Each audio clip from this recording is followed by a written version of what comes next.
Fala galera, quero trabalhar um pouco de Rousseau com vocês. Falar de Jean-Jacques Rousseau é falar de liberdade, mas de uma liberdade tão natural que impede o homem até mesmo de ser orientado pelos seus mais próximos. O fato de sua mãe ter morrido no parto talvez o tenha tornado indiferente nas situações da vida, principalmente quando deu em adoção cada um de seus 5 filhos. Quando criança, viveu primeiro com o pai, depois com parentes de sua mãe, e aos 16 anos partiu para uma vida de aventureiro. E a visão de liberdade natural se mostrava então desde cedo. O princípio fundamental de toda a obra de Rousseau, pelo qual ela é definida até os dias atuais, é que o homem é bom por natureza, mas está submetido à influência corruptora da sociedade. Rousseau leva a sério a noção de propriedade e indica o ciúme nas relações amorosas até chegar à institucionalização da propriedade privada, como um erro de propriedade. Uma liberdade sem limites, diria ele, certamente contemplação do homem do seu comportamento no estado de natureza. Ao renunciar a esta liberdade inicial, este homem, então, abre mão da própria qualidade que o define como ser humano, que o define como um livre pensante, privado do instrumento essencial para a realização do próprio espírito.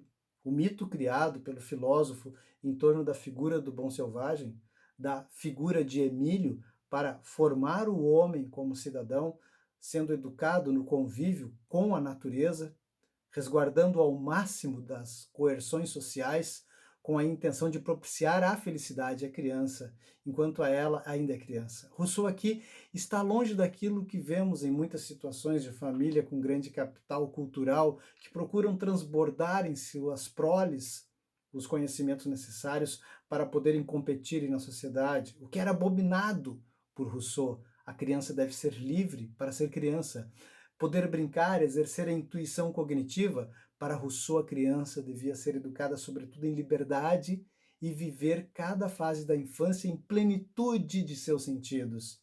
Disse Rousseau: vosso filho nada pode obter porque pede, mas porque precisa. Nem fazer por obediência, mas por necessidade. Mais do que instruir, no entanto, a educação deveria, segundo Rousseau, se preocupar com a formação moral e política. Rousseau defendia a primazia da emoção e afirmava que a civilização havia afastado esse ser humano da sua felicidade. Até mesmo o misticismo havia diferença em seus contemporâneos. Rousseau rejeitava o racionalismo ateu e recomendava a religião natural, pela qual cada um deveria buscar Deus em si mesmo e na natureza. E por incrível que pareça, Rousseau, ao criar o mito do bom selvagem, acabou dando argumentos para negar a importância ou o valor de uma educação, dessa educação, mas ele não fala de uma educação qualquer, mas aquela institucionalizada, convencionada, alienadora, que se preocupa somente em educar pelos interesses do Estado e das elites intelectuais que se beneficiam dos conhecimentos fúteis e sem sentido que abarca o ser humano. Eis algumas questões de Rousseau. Até.